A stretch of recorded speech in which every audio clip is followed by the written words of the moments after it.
ঘটনা হচ্ছে 1900 শতকের। তো তখন ফ্রান্সিস গ্যালটন নামের একজন ব্যক্তি, যাকে আমরা রিগ্রেশনের জনক বলে থাকি, তিনি রিগ্রেশনটা আবিষ্কার করে। তো তারপরে তার বন্ধু তার এই রিগ্রেশনের মডেলটাকে আরও ডেভেলপ করে।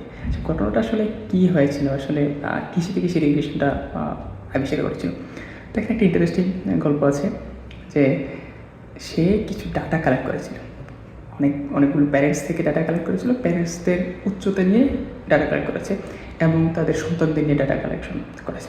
তো প্যারেন্টসদেরকে যখন ডাটা কালেকশন করে সব শেষ হলো, তখন সে প্যারেন্টসদেরকে দুইটা ভাগ করলো। একটা ছিল হচ্ছে যারা লম্বা প্যারেন্টস, আর একটা ছিল খাটো প্যারেন্টস, অর্থাৎ এই দুটো ভাগে ভাগ করছে। এখন ভাগ করার পরে সে এবার দেখতে চাইল আসলে সন্তানদের উচ্চতা তাদের তুলনায় কেমন হয়। যখন লম্বা যে প্যারেন্টস ছিল তাদের নিয়ে অ্যানালাইজ করা শুরু করলো, তখন দেখলো যে তাদের সন্তানের লম্বার বা উচ্চতার গড় তাদের উচ্চতার চেয়ে কম, অলওয়েজ তাদের উচ্চতার চেয়ে কম হচ্ছে।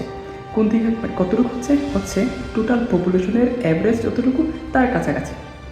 এট দ্য সেম টাইম সে আবার দেখলো যে আসলে যারা খাটো ছিল, খাটো প্যারেন্টস যারা ছিল, তাদের সন্তানদের উচ্চতা কেমন। তাদের সন্তানদের উচ্চতা যখন অ্যানালাইজ করতে গেল, তখন দেখলো তাদের সন্তানদের উচ্চতা তাদের তুলনায় বেশি।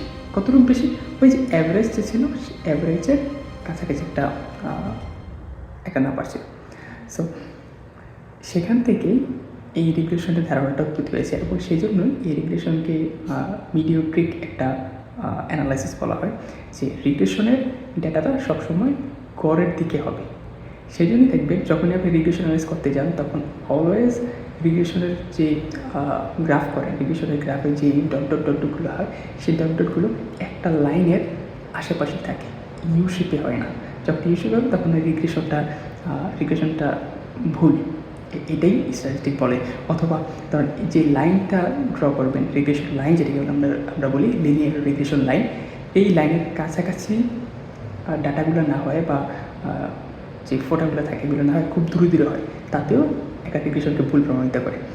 তার মানে হচ্ছে যে রিগ্রেশন হইতে হলে একটা অ্যাভারেজ মাত্রার কাছাকাছি বা তাদের দিকে টেন্ডেন্সি থাকে, অ্যাভারেজ লাইনের দিকে টেন্ডেন্সি থাকে, এরকম ডাটাগুলোকে নিয়ে সাধারণত রিগ্রেশন অ্যানালাইসিস করা যায়। আদারওয়াইজ সেই অ্যানালাইসিসটাকে রিগ্রেশনের মাধ্যমে অ্যানালাইজ করা সম্ভব না। থ্যাংক ইউ সবাইকে।